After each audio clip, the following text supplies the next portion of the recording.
Hi, everybody. I am so excited to have with me today Amanda Schuon, mom of two beautiful girls, world traveler, founder of Truth Be Told PR agency, and creator of Rivers 8, a luxury travel accessory line for those who crave luxury without cruelty. Ooh. Thank you, Amanda. But before, listen, we dive into my obsession of Rivers 8. I love you. I want to talk a little bit about your RESHAPE story.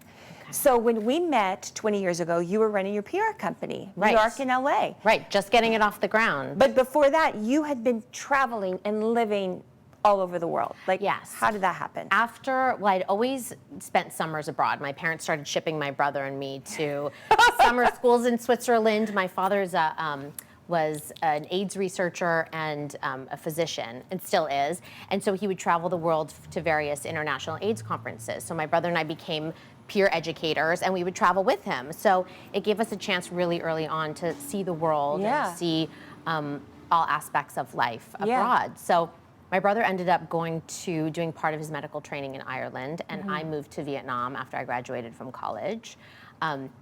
I had gone on semester at sea my junior year of college, and we circumnavigated the globe. We started in the Bahamas and ended up in Washington.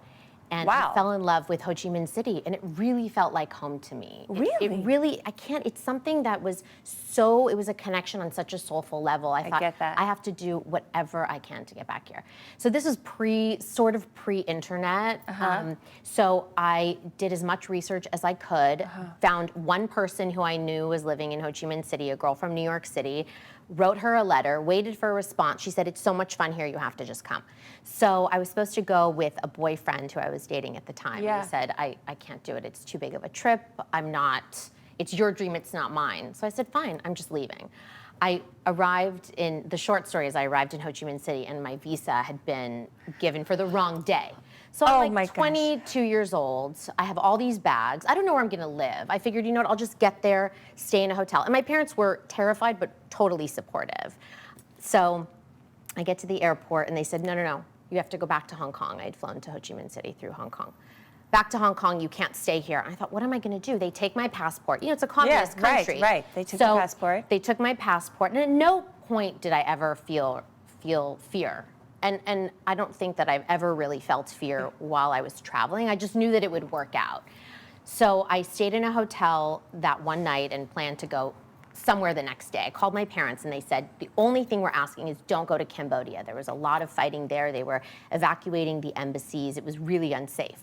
So I said, okay. So I sort of looked at the board and decided I would go to Bangkok. So that night I took a Honda Om. What an adventurer you are. It was so much fun. It was day one. Oh my goodness. I took a Honda Om, which is a motorcycle taxi, and I took it into the center of town. And I went to this expat bar, met all these great people. They're like, great, call us when you're back from Bangkok. It's gonna take like 2 weeks to get your visa. And so I spent 2 weeks in Bangkok, which now that I think about it, I can't believe I did, because Bangkok is not. Yeah. It's like, would you send your child to Thailand? No cell phone, by the way. I had no way of getting in touch with my parents. No. Yeah, and spent 2 weeks there, and then eventually got back to Ho Chi Minh City and started a life there, and I lived there for over 2 years, and it was magic. I had a really hard time coming back to the United States after. Really? A harder time coming back then. My re-entry was more challenging than actually going there. So when you came back to the United States, when you eventually decided to do that, you came back to LA. Did you start your company immediately, or how did you know you wanted to get into PR and then start your company? Because you were still very young. Again, it's sort of not, it's not knowing that there's no fear of the unknown. No fear. You had no fear. Yeah, I have no fear, and not knowing, I think, was more exciting than fear-inducing. Right.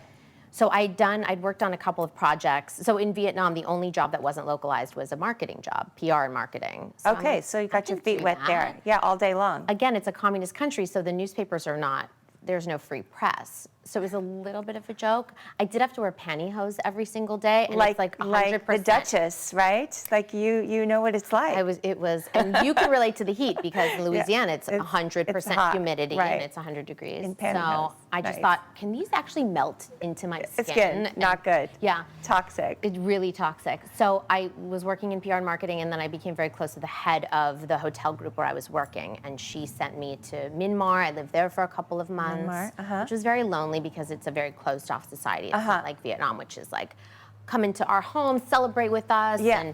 And then I went to Bangkok, back to Bangkok, and London and Costa Rica, and then eventually landed back in LA, got a job at a PR agency, and after a couple of years had this like 25, 26-year-old swagger, like, I could do this. Well, you had quite a life before. I mean, do you know? I mean, for most people, starting a new company or even working in, Felt minor compared it felt like no big deal. Felt minor compared to getting kicked out of an actual country. Right, or living alone and going there at 22. Yeah. So that's why you had no fear and were able to do all that you've done at such a young age. Yeah, and I really credit my parents for encouraging my brother and me to push us out into the world. And my mom said that although every single night she was terrified, because again, there was no way to communicate. Yeah, really? my 14-year-old daughter called me from school today to ask a quick question. There's constant communication. And they said that we trusted you. We trusted that you were going to make the right choices and that you knew how to navigate. Go, mom and dad. I know. Talk about letting your child release from you. That's why I'm in a preteen parenting class right now, and that's what they're like, now's the time when your child will start like pushing away and you have to let them spread their wings and fly. And I'm like, I don't know if I'm ready for that, but they were just like, go. Well, and preteen is, I mean, this day and age, we have so much information and so many more reasons to fear for our children. Yeah. I fear the internet more than I fear for sure my kids traveling the world. Yeah, maybe so. Right? For sure. The Snapchat scares me more than getting on a bus in Bangkok or in New Delhi. Yeah. Anyways. So you came here, you launched your company, truth be told, both, East Coast, West Coast. Right. And you were responsible for launching some brands that we know and love, and really big brands like Serena and Lily and Jennifer Meyer Jewelry, which is huge now, both huge companies. So proud and so many everyone. more. I mean, we were working together on different things like throughout the years. Baby Jogger, Cybax. I didn't launch Cybax. So many. And then you decided to sort of step away a bit and then go. When you told me that you were doing this, I was like, you're so busy. Like, how are you launching a new company? Like, I didn't know that side of you because you had this, very successful company that you'd been doing for a really long time, like what, 17 years? Yeah, 17 almost. So what was the shift for you? Like, what was happening for you, internally? Like, what was that shift? And also, what was the shift in the marketplace to help you to make that decision to do that? Yeah, I think that it's the marketplace shift that really got me thinking about how if I wanted to stay on this ship as it righted itself. Right. There was the proliferation of bloggers and influencers and sort of a suppression in some ways on the luxury consumer goods side of traditional media. Yes. So, in the early days, 15 years ago, success for a client would be a hit on the Today Show.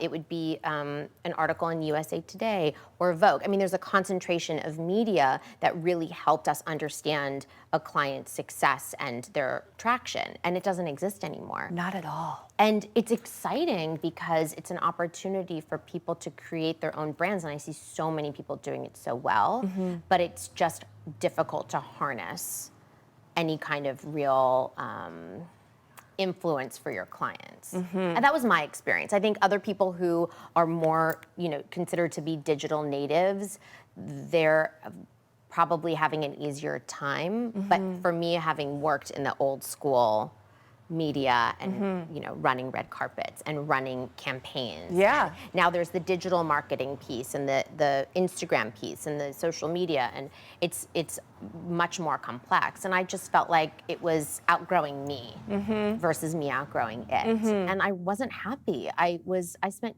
years feeling you and I talked about this. I would feel sick to my stomach every morning. I'm like, I don't want to do this. And I loved that I was contributing financially to the household. And that was very meaningful for me because I'd worked my whole life. And that I was setting an example for my children. And I would involve them in my issues at work and not minor issues, but like, here's an issue I'm dealing with, going on? A challenge that I'm facing. And I thought it was important for them to see that even when I was really stressed out, that you just move through it. Yeah. But it became intolerable. I just felt physically sick. I was getting terrible migraine headaches.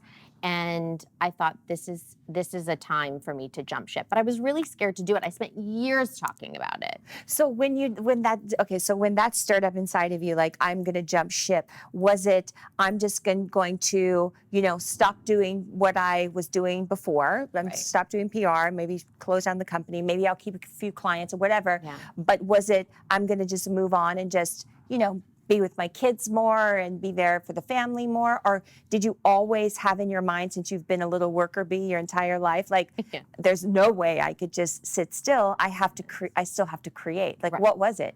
Right. I think you're built the same way, that you can't sit still. A little bit. That I'm appreciating, well, my children were also in school all day. Yeah. And I always felt like I had to be in forward motion. And I don't know why that is, but it's a compulsion that I've always had. And I figured that's just who I am. And so I need to accept that part and not try to figure it. Yeah. Exactly. And I love researching and information gathering. So of course I talked to as many moms at school as I could get my hands on, and some who worked, most who didn't. And they said it's so great to have an open schedule and to see friends and go to lunch. And I just thought, oh my God, the idea of that is so terrifying to me. I'm dying inside of that. Right. I love that idea. And in fact, I had lunch with girlfriends last week and I thought, this is so amazing. It's 12:30 and it's Wednesday. And for one day. Yeah, I loved it. But I felt like I needed to create and do more. And my husband, Andy, was always so encouraging. He's like, you do such amazing work for other companies. You should do it for yourself. Yes. And it's really, really, really hard to be your own front person. And you've been so encouraging with me. It's been really helped me. It's been very difficult for you, I think, which I don't know why, but I get it because I feel the same way. I can promote and talk about somebody all day long, right? But when it comes to doing it for myself, I do have a little bit of like, I'd rather talk about you than to talk about me, right? But you sort of have your that's what I need you to get over, because I know you have something so incredible that you have provided for us women. And when you told me that you were doing this, I was like first blown away. I was like, how is she doing so much? Because you're involved in charity organizations and you have a really big life, and then to start a new company. But I feel like you hit this like on the nose, and I feel like this is going to be like such a huge company. First, because it's all the things that we want as women that we sort of don't have time to think about, like cruelty free. Tell me about like the product line again, and how you even started, like, why this? Why this? So I had a client who worked with this material years ago, and what it is, it's molds are created to mimic exotic animals. Python, caiman, alligator belly, lizard, stingray. They can really build a mold based on any animal. And then the rubber is hand cast. And we make everything here in Los Angeles, which is really exciting because I don't have, I'm really doing everything myself. I see you post the pictures. the stitching, you have a new like latch for this. Yeah, it's like everything, like, oh, here she comes. But I love hanging out in the factory. Yeah. I just love it. I love the process of seeing something come together that I always took for granted. I mean, I've never seen a car being built. I probably should. Yeah. I mean, most cars are built by robots now, which is a different crazy thing. Machines. Yeah. But so what I really wanted to solve was this. We had this material, and that you knew was a knockout. Was incredible. I loved it, and it's durable, and it's waterproof, and it looks and feels so real. I mean, you have like the flakiness of the python that you don't get in an embossing. So I thought, how could this be of service to people? And I was thinking about the why. Why would somebody want a particular piece? See, this is your PR brain. See, this is it all. It was all for a reason. Right. Okay, so your PR brain kicked in and you thought about the why. The why, what makes this different? I think this is all such great information for women out there who are thinking about, Yes. have an idea and what's that thought process, like how to bring that to market. So continue, So if you're, I think often about the problem that I'm solving. And it's interesting to me that now that I've been doing this for a year, I look back on the pieces that did really well. And those are the ones that solved problems. And the ones that people really liked and they would buy because they liked them, but they didn't need them, they didn't sell as well. So there's one bag. Can I grab this? This is my bag. I have this bag. This is a 3-in-1. This is done in our faux python. Yes. And it is a belt bag. So we have the belt bag tie. So which means it's going to go around your waist like a little fanny pack. Loops through here. And belt bag, we're going to call it. Yeah, so you can wear it almost as, I always feel like it's a tool belt. My fantasy is to have a belt and have like 4 of these, and one of them has snacks, one of them has my phone communications. Oh, that's good, Amanda. I'm going to work on that. I don't mind having an extra one. I'm going to send you one. Will you wear one? Of course. How many do you want? Of course. So, I mean, a bigger one and then a small one. Anyway, so I have to rein myself in sometimes. Yes, it's okay. But on the other hand, I like to take advantage when I do have creative thoughts. And actually, that's not a terrible idea to have a couple. Another we'll one. Talk about that. I'll pick your brain. So anyway, so we sell it with both straps, and you can wear it as a crossbody. Yes. So it's a very small bag that holds just your essentials. Women carry far too many things. Yes. I'm guilty of this myself. Can't do it, ladies. My shoulders have paid the price. Yes, it's terrible for you, and I always feel like I have to give myself massages throughout the day. And so this is a multi-use bag. It can also be used as a little clutch, which is kind of fun. So this is solving a problem. It's a small bag that's chic, that's not going to overload you. Also, the whole idea, what was going to differentiate us, not only because of the material, was the travel angle. So this is for travel, multi-use pieces. So a clutch that can be used Let's get the clutch, because I feel like that's just the best size. Yes. And so many uses. So stunning. I don't think you could swing a ponytail and not hit a fashion company that doesn't make a clutch. There's a lot of double negatives. I love it. Swing a ponytail. And I don't have a ponytail. That just, okay, I like that one. You can't swing a ponytail right. and not hit a company that doesn't make clutches. So clutches are ubiquitous. There's great leather ones and non-leather. And but this is designed to be a makeup bag. So it is lined in a cotton poly liner. So it's fully wipeable. My best friend, who's going to be really upset when she sees this because I'm about to call her out, she is my sister, but she is a slob. And so I gave her, she had a toiletry case. And she said, oh, you won't believe it. My toothpaste exploded inside my toiletry bag. And I was thinking to myself, I know it did. And that's why I gave it to you to test out. And she said, I turned it inside out and just ran it under the faucet. And it's perfect. Again. Good as new. So, you don't want to submerge this because the zippers aren't waterproof, but so you can't scuba dive with your makeup bag. But maybe we'll do that for 2021. But that is the great thing. Like for me, like I have this bag in a black lizard, and what I love about it, and I have a few pieces, so I really have been able to test how each piece works in my life. And the first thing that I do notice is they are transitional through so many times in my life. It's like so many different scenarios I can use them. So that one specifically, that little clutch, which I got that later, I not only use it when I travel as my makeup bag, and then when I get to the location, I just dump the makeup on a little towel and set it all nicely, and then it is my clutch, or my clutch for evening, or my throw in to the bigger tote to run around during the day. That's exactly its intended use, exactly. And we have a larger size as well,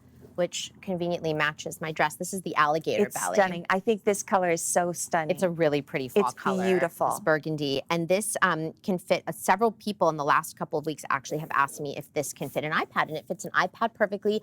I actually travel, this is sort of like the catch-all for all the stuff in my bag. So this will take my iPad, charger, book, and other little essentials. So this is, This is a large. It's amazing. flag. And so we also have the Fanny Packs, which totally came back. I feel like you brought back the chic Fanny Pack.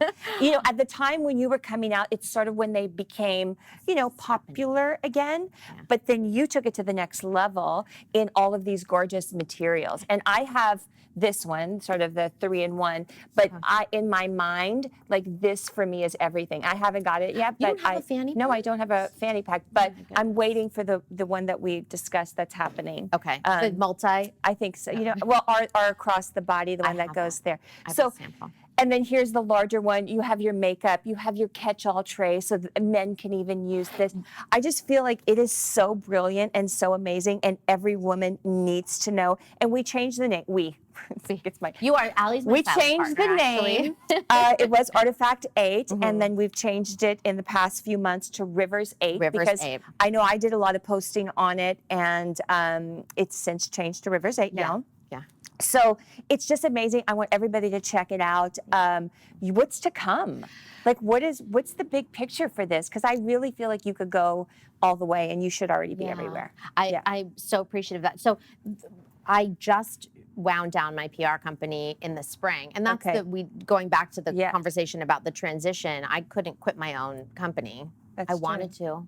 I wanted to just lock the door and run. But you still had clients. I still had clients, Yeah. and I am very duty bound and Yes, felt that I yes. needed to be very, very present for them and do Yes. the best work that we were hired to do. Yes. So I find, our last client went off retainer in May, and I had a summer. I had a summer with our kids And We traveled. traveled. We did a road trip across Portugal, which is very small Yeah. country, but beautiful. And it was really, really fun to just think about the creative process and where I wanted to go next. And again, like I was about the transition, I was very fearful because I didn't want to have a gap. And my husband kept saying, just shut down the company, take some a break. time. And that for some reason felt very overwhelming for me. So I just worked through it and overlapped, of course, and was totally overextended on every level. But I think that's how, you're that way. You just are in that gear all the time. Yeah, in the gear all the time. So I say I don't have a lot of fear, but I think fear was driving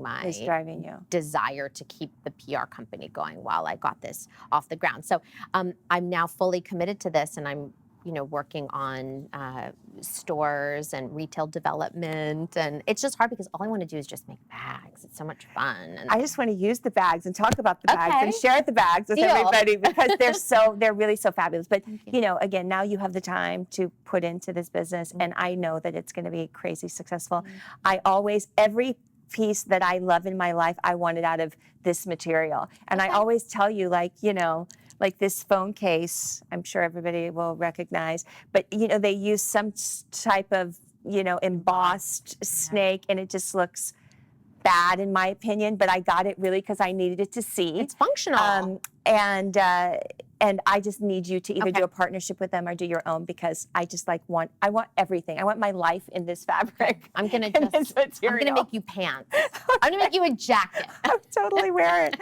Well, I am so excited to see where Rivers 8 is going. I mean, what an incredible journey you've had thus far. And I do think that it's only the beginning. And most importantly, that you're having fun and that you're fulfilled and giving women, and I do think you're very successful in that, giving women a product that, that's very purposeful and that they could use in so many areas of their life, right? And you're doing all the thought, all the work for them. So thank you so much, Amanda. Thank you.